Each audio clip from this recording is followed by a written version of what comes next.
Hi അസ്സലാമലൈക്കും. എല്ലാവർക്കും പുതിയ വീഡിയോയിലേക്ക് സ്വാഗതം. ഇന്ന് നമ്മൾ വന്നിരിക്കുന്നത് പഴുത്ത ചക്ക വെച്ചിട്ട് ചെയ്യാൻ പറ്റുന്ന ഒരു അടിപൊളി പലഹാരമാണ്. ഒരുപാട് പലഹാരങ്ങൾ നമ്മൾ ചക്ക വെച്ചിട്ട് തയ്യാറാക്കലുണ്ട്. അപ്പോൾ അതിൽ നിന്നൊക്കെ വ്യത്യസ്തമായിട്ട് വളരെ ഈസി ആയിട്ട് തയ്യാറാക്കാൻ പറ്റുന്ന ഒന്നാണിത്. വളരെ സോഫ്റ്റും അതുപോലെ തന്നെ ഹെൽത്തി ആയിട്ടുള്ളൊരു പലഹാരം കൂടിയാണിത്. അപ്പോൾ തീർച്ചയായും നിങ്ങൾ വീഡിയോ സ്കിപ്പ് ചെയ്യാതെ കാണുക. കാരണം എല്ലാവർക്കും ഒരുപോലെ ഇഷ്ടപ്പെടുന്ന ഈ ഒരു പലഹാരം ഉണ്ടാക്കാൻ വളരെ ഈസിയാണ്. ഏത് പ്രായക്കാർക്ക് വേണമെങ്കിലും തയ്യാറാക്കാം കേട്ടോ. നല്ല സ്വീറ്റി ആയിട്ടുള്ളൊരു പലഹാരം കൂടിയാണ്. അപ്പോൾ ഇതെങ്ങനെ തയ്യാറാക്കാൻ നമുക്ക് നോക്കാം.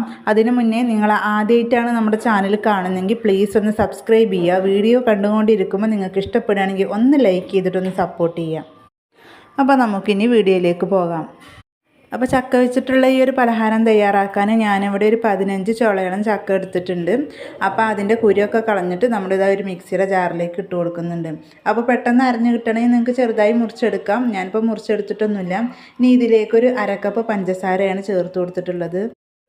അരക്കപ്പ് പഞ്ചസാര ചേർക്കുമ്പോൾ നല്ല മധുരമാണ്. അതുപോലെ തന്നെ ചക്കക്ക് മധുരം ഉണ്ടല്ലോ, അപ്പോൾ രണ്ടും പാടെ കൂടുമ്പോൾ നല്ല മധുരമുണ്ട്. അപ്പോൾ ഇത്ര വേണ്ടെങ്കിൽ നിങ്ങൾക്ക് 1/4 കപ്പ് ചേർക്കാം. നമുക്ക് നല്ലപോലെ മിക്സിയിലൊന്ന് അരച്ചെടുക്കണം. ഇനി നമ്മൾ ഇതിലേക്ക് വേണ്ടത് ഒരു ബൗളിലേക്ക് 2.5 കപ്പ് കോൺഫ്ലോർ എടുത്തിട്ടുണ്ട്. ഇനി ഇതിലേക്ക് 2.5 ടേബിൾ സ്പൂണോളം വെള്ളം തന്നെ ചേർത്ത് കൊടുക്കാം. കോൺഫ്ലോർ എത്രയാണ് എടുത്തിട്ടുള്ളത് അത്ര തന്നെ വെള്ളം ചേർത്ത് കൊടുത്തിട്ട് നല്ലപോലെ ഒന്ന് മിക്സാക്കി എടുക്കുക. ഒട്ടും കട്ടകളില്ലാതെ തന്നെ മിക്സാക്കി എടുക്കണം. ഇനി കോൺഫ്ലോർ ഇല്ലെങ്കിൽ നിങ്ങൾക്ക് മൈദ ചേർത്ത് കൊടുക്കുക. മൈദയാണെങ്കിൽ ഒരു 2 ടേബിൾ സ്പൂൺ മാത്രം ചേർത്താൽ മതി. അപ്പോൾ അതവിടെ നല്ലപോലെ മിക്സ് ആക്കിയിട്ടുണ്ട്. ഇനി നമുക്കിതിവിടെ മാറ്റി വെക്കാം. അപ്പോൾ അതവിടെ ചക്കയും പഞ്ചസാരയും കൂടി നല്ലപോലെ മിക്സിയിൽ അടിച്ചെടുത്തതാണിത്. നല്ല പേസ്റ്റായിട്ട് തന്നെ അടിച്ചെടുത്തിട്ടുണ്ട്. ഈ ഒരു ചക്ക മിക്സിയിൽ അരച്ചെടുക്കുന്ന നേരത്തെ ഞാനിതിലേക്ക് 2 ടേബിൾ സ്പൂൺ വെള്ളം ഒഴിച്ചിട്ടാണ് അരച്ചെടുത്തിട്ടുള്ളത്. ഇനി വെള്ളം ഒഴിക്കാതെ നിങ്ങൾക്ക് അരച്ചെടുക്കാൻ പറ്റുമെങ്കിൽ അങ്ങനെ ചെയ്യാം. ഇനി ഇതിലേക്ക് നമ്മൾ നേരത്തെ മിക്സാക്കി വെച്ചിട്ടുള്ള കോൺഫ്ലവറില്ലേ, അത് നല്ലപോലെ ഒന്നും കൂടി ഒന്ന് മിക്സാക്കി കൊടുക്കുക ഒരു സ്പൂൺ വെച്ചിട്ട്. എന്നിട്ട് ഇതിലേക്ക് ഒഴിച്ചു കൊടുക്കുക. കോൺഫ്ലോർ ഒഴിച്ചു കൊടുത്തതിൻ്റെ ശേഷം നമുക്ക് നല്ലപോലെ ഒന്ന് മിക്സാക്കി എടുക്കണം ഈ ചക്കൻ്റെ ഒരു പേസ്റ്റിൽ.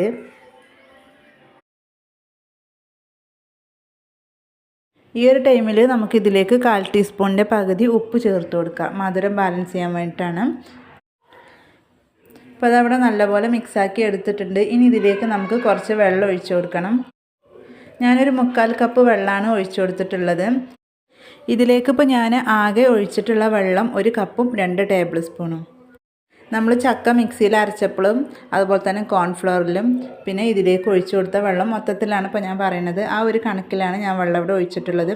അതൊക്കെ ചേർത്തപ്പോൾ നമുക്ക് ഇതേ രീതിയിലാണ് കിട്ടിയിട്ടുള്ളത്. ഇനി നമുക്ക് ഒരു പാൻ സ്റ്റൗവിൽ വെച്ച് ചൂടായതിൻ്റെ ശേഷം അതിലേക്ക് നമുക്ക് ഈ ഒരു മിക്സ് ഒഴിച്ചു കൊടുക്കാം. ഫസ്റ്റ് നല്ലപോലെ ചൂടായി കിട്ടാൻ വേണ്ടിയിട്ട് ഞാൻ ഹൈ ഫ്ലെയിമിൽ ഇട്ടിട്ടുണ്ട്. അടി കട്ടിയുള്ള പാത്രം എടുക്കാൻ ശ്രദ്ധിക്കുക. അല്ലെങ്കിൽ ഇതുപോലെ നോൺ സ്റ്റിക്കിൻ്റെ പാൻ എടുക്കാൻ ശ്രദ്ധിക്കാം. അല്ലെങ്കിൽ പെട്ടെന്ന് തന്നെ ഇത് അടി പിടിക്കും. ഇത് നല്ലപോലെ ചൂടായതിൻ്റെ ശേഷം നമുക്ക് മീഡിയം ഫ്ലെയിമിലിട്ടിട്ട് ഇത് ചെയ്തെടുക്കാം.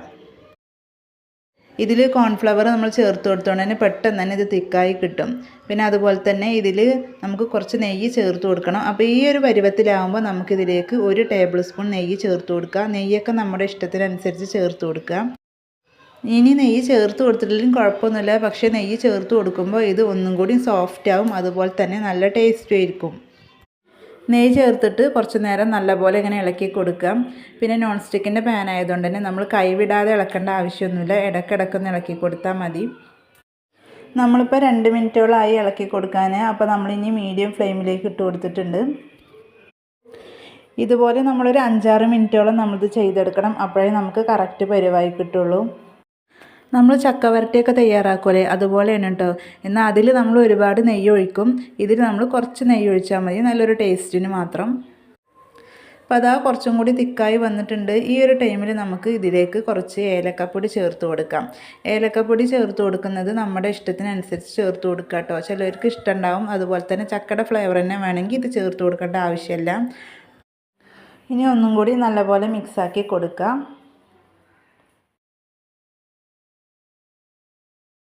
അപ്പോൾ അത് ഏകദേശം ഒരു 5-6 മിനിറ്റ് കഴിഞ്ഞപ്പോൾ നമുക്ക് ഈ ഒരു പരുവത്തിലായി കിട്ടിയിട്ടുണ്ട്. അപ്പോൾ ഇത്ര മതി. ഇതാണ് ഇതിൻ്റെ കറക്റ്റ് പരുവം. പാനിൽ നിന്നൊക്കെ നമ്മൾ ഇളക്കി കൊടുക്കുമ്പോൾ വിട്ട് വരുന്നുണ്ട്. ഇനി നമുക്ക് ഫ്ലെയിം ഓഫ് ചെയ്യാം. അപ്പോൾ ഞാനിനി ഇത് സെറ്റ് ചെയ്തെടുക്കുന്നത് ഈ ഒരു പാത്രത്തിലാണ്. നിങ്ങളുടെ കയ്യിൽ ഇതിനനുസരിച്ച് ഏത് പാത്രമാണെങ്കിൽ അതിനനുസരിച്ച് ചെയ്യാം. ഇതിൽ ഞാൻ കുറച്ച് നെയ്യ് തടവി കൊടുത്തിട്ടുണ്ട് നമുക്ക് പെട്ടെന്ന് വിട്ട് കിട്ടാൻ വേണ്ടിയിട്ട്. ഇനി നമ്മൾ ആ ചക്കൻ്റെ ഒരു മിക്സ് ചൂടോടെ തന്നെ ഇതിലേക്ക് ഇട്ട് കൊടുക്കുക. എന്നിട്ടൊരു സ്പൂൺ വെച്ചിട്ടൊന്ന് ലെവൽ ചെയ്തെടുക്കുക. സ്പൂണിൽ കുറച്ച് നെയ്യോ ഓയിലോ എന്തെങ്കിലും ഒന്ന് പുരട്ടി കൊടുക്കുക. എന്നാലേ ഉള്ളൂ നമുക്ക് പെട്ടെന്ന് ചെയ്തെടുക്കാൻ പറ്റുള്ളൂ, അല്ലെങ്കിൽ സ്പൂണിൽ ഒട്ടിപ്പിടിക്കും. എന്നിട്ട് ജസ്റ്റ് ഒന്നിങ്ങനെ തട്ടി കൊടുക്കുക. ഇനി ഏകദേശം 1 മണിക്കൂർ മാത്രം മതി ഇതൊന്ന് സെറ്റായി കിട്ടാൻ വേണ്ടിയിട്ട്. ഇത് ഫ്രിഡ്ജിൽ വെക്കേണ്ട ആവശ്യമൊന്നുമില്ല, പുറത്തുതന്നെ വെച്ചാൽ പെട്ടെന്ന് തന്നെ തണുത്ത് കിട്ടും. അപ്പോൾ അതാ 1 മണിക്കൂർ കഴിഞ്ഞിട്ടുണ്ട്. ഇത് നല്ലപോലെ തണുത്തിട്ടുണ്ട്. ഇനി ഇതിൻ്റെ സൈഡ് വശം കത്തി വെച്ചിട്ട് ചെറുതായിട്ടൊന്ന് ഇളക്കി കൊടുക്കാം. ഇത് പെട്ടെന്ന് വിട്ട് കിട്ടും. അപ്പോൾ നല്ലപോലെ തണുത്ത് നല്ല സെറ്റായി വന്നിട്ടുണ്ട്. കോൺഫ്ലവർ ചേർത്തുകൊണ്ട് തന്നെ നല്ല സോഫ്റ്റാണ് കേട്ടോ. അപ്പോൾ അതാ ഒരു പാത്രത്തിലേക്ക് ഞാൻ മാറ്റിയിട്ടുണ്ട്. നല്ല പെർഫെക്റ്റ് ആയിട്ട് കിട്ടിയിട്ടുണ്ട് നമ്മുടെ ഈ ഒരു പലഹാരം. ചക്ക വെച്ചിട്ട് ചെയ്യാൻ പറ്റിയുള്ള ഏറ്റവും സിമ്പിളായിട്ടുള്ളൊരു പലഹാരമാണിത്. അപ്പം ഞാൻ എടുത്തിരുന്ന ചക്കക്ക് നല്ല കളർ ഉണ്ടായിരുന്നു കേട്ടോ. പഴുത്ത് കഴിഞ്ഞാൽ നല്ല ഗോൾഡൻ കളർ ഉണ്ടായിരുന്ന ചക്കേനും. അപ്പോൾ അതുകൊണ്ടാണ് നമ്മുടെ പലഹാരത്തിന് നല്ലൊരു കളർ കിട്ടിയിട്ട്, നല്ല നാച്ചുറൽ കളറാണ്. ഇതിപ്പോൾ ഇവിടെ ഞാൻ തയ്യാറാക്കിയിട്ടുള്ളത് പ്ലെയിൻ ആയിട്ടാണ്. ഇനി നിങ്ങൾക്ക് ഇതിലേക്ക് അണ്ടിപ്പരിപ്പ് മുന്തിരി എന്ത് വേണമെങ്കിലും ആഡ് ചെയ്യാം. നമ്മൾ പാത്രത്തിൽ നെയ്യ് തടവിയിട്ട് ഇത് സെറ്റാക്കാൻ വെച്ചപ്പം ആ ടൈമിൽ പാത്രത്തിൻ്റെ അടിയിൽ വേണമെങ്കിൽ നിങ്ങൾക്ക് അണ്ടിപ്പരിപ്പ് മുന്തിരി എന്തെങ്കിലുമൊക്കെ ഇട്ട് കൊടുക്കാം. അപ്പോൾ അതാ ഞാനിവിടെ കട്ട് ചെയ്തെടുത്തിട്ടുണ്ട്. കാണുമ്പോൾ തന്നെ അറിയാം എത്രത്തോളം സോഫ്റ്റ് ആണെന്നുള്ളത്. മധുരമൊക്കെ കൂടുതൽ ഇഷ്ടമുള്ള ആൾക്കാരാണെങ്കിൽ ഇതെന്തായാലും ഇഷ്ടപ്പെടും. അതുപോലെ തന്നെ ചക്ക പഴുത്തത് കഴിക്കാൻ ഇഷ്ടമില്ലാത്ത ആൾക്കാരുണ്ടാകും. അപ്പോൾ അവരൊക്കെ ഇങ്ങനെ തയ്യാറാക്കിയ കഴിക്കും, പ്രത്യേകിച്ച് കുട്ടികളൊക്കെ. നമ്മുടെ നാട്ടിലൊക്കെ പഴുത്ത ചക്ക കിട്ടുന്ന സീസൺ ആയതുകൊണ്ട് തന്നെ എല്ലാവരുടെ വീട്ടിലും ചക്കയൊക്കെ ഉണ്ടാവും. ഇതുപോലെ നിങ്ങൾ ചെയ്ത് നോക്കിയിട്ടില്ലെങ്കിൽ ഒരു പ്രാവശ്യമെങ്കിലും ചെയ്ത് നോക്കാം. അപ്പോൾ ഇത്രയുള്ളൂ നമ്മുടെ ഈ ഒരു വീഡിയോ ഇഷ്ടപ്പെട്ട ലൈക്ക് ചെയ്യാനും ഷെയർ ചെയ്യാനും കമൻറ്റ് ചെയ്യാനും മറക്കല്ലേ.